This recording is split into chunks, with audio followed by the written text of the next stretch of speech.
I answered that already. All right, and then I guess the other question would just be, you sort of touched on this before Yeah. I was gonna ask it.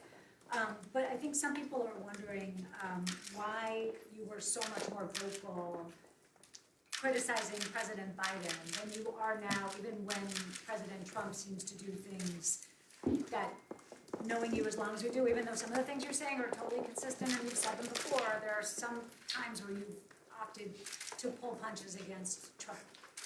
One day I want to meet some people, because that's like this fictitious group of people that I never bumped into on the street, some people.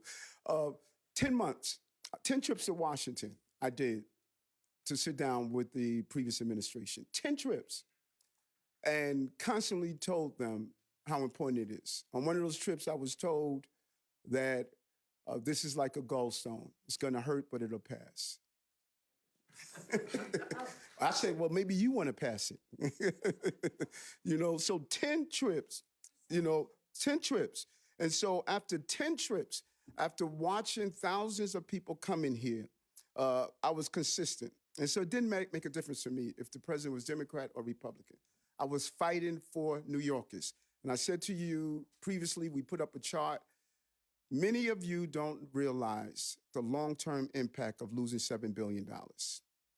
The long-term impact is going to impact this city for generations to come. For generations to come. And what many of you, I will hope, is to say you're voicing your advocacy now. Where were you when we were getting 4,000 migrants and asylum seekers to this city a week? Where were they? I couldn't get them to join me at a press conference. I couldn't get them to take a trip to Washington, D.C. with me. Where were they? And now they have found their voices. We got to ask you, just as you ask me these tough questions, we have to ask them the same tough questions. Where were you under the previous administration when we lost $7 billion and the citywide electors asking for money we were asking for work authorization. We asked them to join us. They were not there.